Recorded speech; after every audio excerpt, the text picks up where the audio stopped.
आज हम लोग एल्केन से अल्काइल हैलाइड के प्रिपरेशन का मेथड देखने वाले हैं। मीथेन का रिएक्शन Cl2 से कराएंगे diffused sunlight, that means HNU या अल्ट्रावायलेट लाइट के प्रेजेंस में।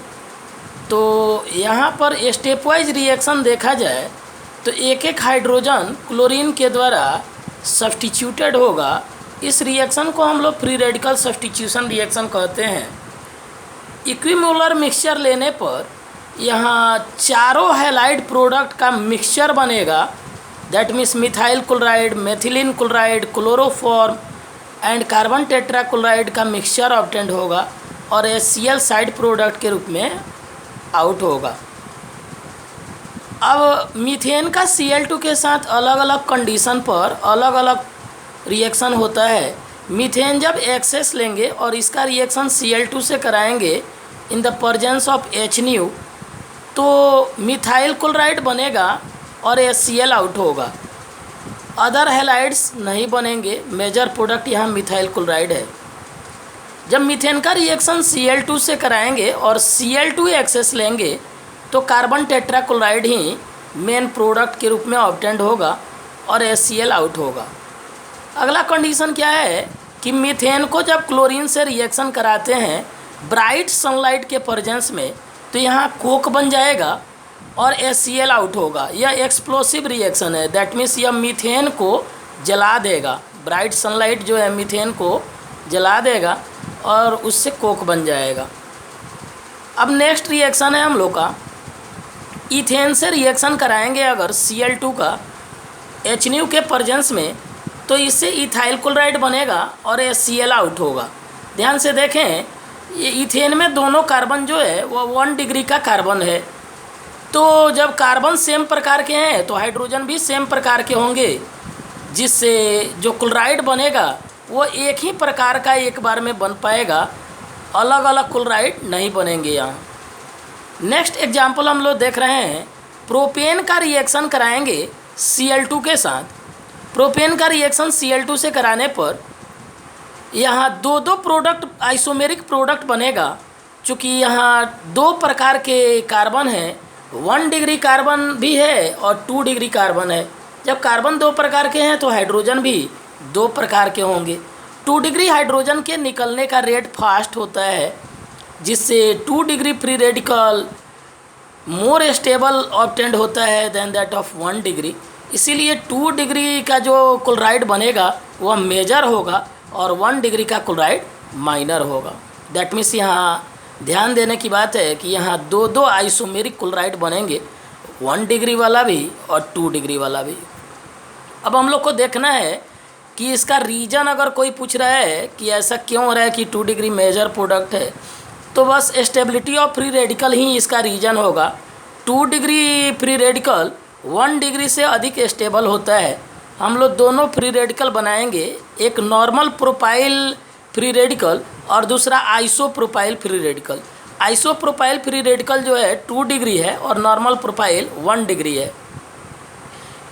अब नॉर्मल प्रोपाइल जो है उसको यहाँ स्ट्रक्चर नंबर 2 माना गया है और आइसो प्रोपाइल को स्ट्रक्चर नंबर 1 और 2 दोनों की स्टेबिलिटी आइदर हम लोग प्लस आई इफेक्ट के द्वारा भी चेक कर सकते या plus H effect. Plus H effect मतलब पॉजिटिव हाइपर कंजुगेशन इफेक्ट और प्लस आई इफेक्ट का मतलब होता है पॉजिटिव इंडक्टिव इफेक्ट। तो पॉजिटिव इंडक्टिव इफेक्ट क्या है, तो इलेक्ट्रॉन पुश करने वाले ग्रुप होते हैं अल्काइल ग्रुप। मिथाइल से अगर अकेला एक मिथाइल का तुलना एक इथाइल से किया जाए तो इथाइल ग्रुप का प्लस आई इफेक्ट ज़्यादा होगा मिथाइल ग्रुप से, बट दो मिथाइल का जो प्लस आई इफेक्ट होगा वह एक इथाइल के तुलना में अधिक होगा। चूँकि इंडक्टिव इफेक्ट एडिटिव इफेक्ट होता है, संख्या का प्रभाव है। 2 मिथाइल का संख्या एक इथाइल से अधिक है, इसलिए 2 मिथाइल का प्लस आई इफेक्ट अधिक होगा एक इथाइल के तुलना में। और प्लस एच इफेक्ट में हम लोग अल्फ़ा हाइड्रोजन काउंट करते हैं। जिस कार्बन पर अनपेयर्ड इलेक्ट्रॉन दिख रहा है उसके बगल में 2 कार्बन एसोसिएटेड हैं, तो तो उन पे जो हाइड्रोजन होगा उसको अल्फ़ा हाइड्रोजन बोलेंगे। 1 नंबर स्ट्रक्चर में 6 अल्फ़ा हाइड्रोजन है, जबकि 2 नंबर स्ट्रक्चर में केवल 2 ही अल्फ़ा हाइड्रोजन दिख रहा है। तो अल्फ़ा हाइड्रोजन बढ़ेंगे तो हाइपर कंजुगेटिव स्ट्रक्चर बढ़ेगा, और हाइपर कंजुगेटिव स्ट्रक्चर बढ़ने से फ्री रेडिकल की स्टेबिलिटी बढ़ती है। अब क्लोरीनेशन के लिए एक इम्पोर्टेंट चीज़ मालूम होना चाहिए। जो रिएक्टिविटी होता है हाइड्रोजन का, वह 3 डिग्री, 2 डिग्री और 1 डिग्री का जो रेशियो आता है वह 5:3.8:1 आता है। ऐसे तो हाइड्रोजन की रिएक्टिविटी हमेशा 3 डिग्री की ज़्यादा होगी, उसके बाद 2 डिग्री की, उसके बाद 1 डिग्री की। बट यह जो रेशियो लिखा गया है, क्लोरीनेशन में अलग रेशियो आता है और ब्रोमिनेशन में अलग रेशियो आता है। Calculation for percentage amount of halide. Halide जो बनेंगे, जो आइसोमेरिक हैलाइड जो बनते हैं, उनके परसेंटेज अमाउंट के कैलकुलेट करने के लिए कैसे हम लोग कैलकुलेट करेंगे। जैसे हम लोग एक एग्जांपल ले रहे हैं, नॉर्मल ब्यूटेन का क्लोरीन के साथ रिएक्शन कराएंगे HNO के प्रेजेंस में, तो फिर पीछे वाले जैसा ही यहाँ दो आइसोमेरिक हैलाइड बनेगा। एक 2 डिग्री वाला जो मेजर होगा और 1 डिग्री वाला माइनर होगा। अब हम लोग को कैलकुलेट करना है परसेंटेज अमाउंट पहले वाले स्ट्रक्चर में कितना होगा और फिर दूसरे वाले स्ट्रक्चर में कितना होगा। तो फर्स्ट वाले स्ट्रक्चर में रिलेटिव अमाउंट ऑफ रिएक्शन जो होगा वह फर्स्ट वाले स्ट्रक्चर में ध्यान से देखें 2 डिग्री हैलाइड बन रहा था, और इसमें 2 डिग्री जो हाइड्रोजन है, टोटल हाइड्रोजन 2 डिग्री के 4 हैं। तो इसलिए हम लोग रिलेटिव अमाउंट ऑफ रिएक्शन में लिखेंगे 4 2 degree hydrogen into its reactivity. That means number of degree of hydrogen और इनटू इट्स रिएक्टिविटी के आधार पर रिलेटिव अमाउंट ऑफ रिएक्शन का पता लगता है। तो यहाँ 2 डिग्री हाइड्रोजन की रिएक्टिविटी हम लोग को मालूम है 3.8 होता है, तो 4 × 3.8 करेंगे तो 15.2 आ जाएगा।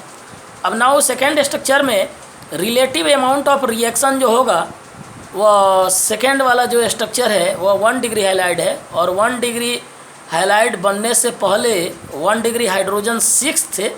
तो 6 1 degree hydrogen into its reactivity, और रिएक्टिविटी 1 डिग्री हाइड्रोजन का 1 लिया गया है, रेशियो में लिखा गया था।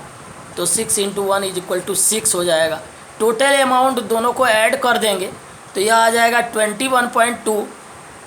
अब ना वो परसेंटेज अमाउंट निकालने का तरीका है कि अगर हम लोग 2 वाले स्ट्रक्चर का निकालने वाले हैं जो 1 डिग्री हैलाइड है, तो उसका अमाउंट रिलेटिव अमाउंट जितना था उतना अपॉन टोटल अमाउंट इंटू 100। तो हम लोग का सेकेंड स्ट्रक्चर में आ जाएगा 28.3%, और फर्स्ट वाले स्ट्रक्चर में उसी तरह कैलकुलेट करेंगे तो 71.7% आएगा। हम लोग चाहें तो 100 में से जो पहले परसेंटेज आया था उसको माइनस कर देंगे तो दूसरा परसेंटेज भी निकल जाएगा। अब ब्रोमिनेशन हम लोग को देखना है। जिस प्रकार से क्लोरीनेशन होता है वैसे ही ब्रोमिनेशन भी होता है, बट इसका रेट थोड़ा स्लो होता है। एक और इम्पोर्टेंट नॉलेज रखना होगा कि ब्रोमिनेशन जो है सिलेक्टिव है, बट क्लोरीनेशन नॉन सिलेक्टिव होता है। बोलने का मतलब है कि ब्रोमिनेशन में केवल हम लोग एक ही प्रोडक्ट दिखाएंगे जो मेजर होगा।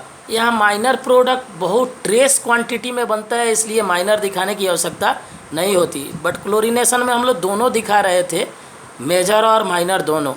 अब जैसे एक एग्जांपल ले लिया हम लोग, और प्रोपेन का रिएक्शन Br2 के साथ कराना है, तो फिर से यहाँ पर 2 प्रोडक्ट नहीं बनेगा। बहुत सारे लोग 2 प्रोडक्ट बना लेते हैं। यहाँ एक ही प्रोडक्ट बनाएंगे, 2 डिग्री वाला प्रोडक्ट बनेगा, चूँकि वो मेजर प्रोडक्ट ही यहाँ दिखाना रहता है, और HBr यहाँ से आउट हो जाएगा।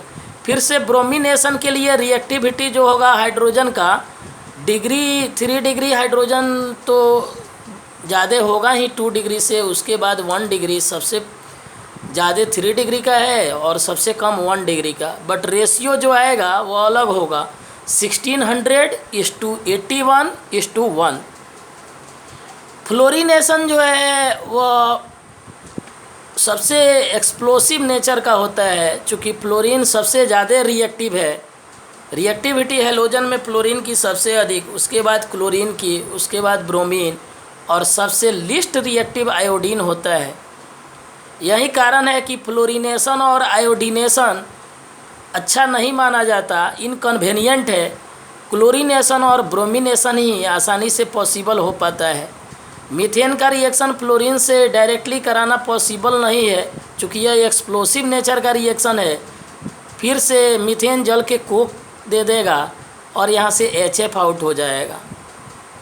फिर CH4 प्लस F2 का रिएक्शन अगर हम लोग फ्लोरीन को डाइल्यूटेड विथ नाइट्रोजन या आर्गन के साथ अगर कराएं तो यह रिएक्शन मिथाइल फ्लोराइड और HF को दे देगा।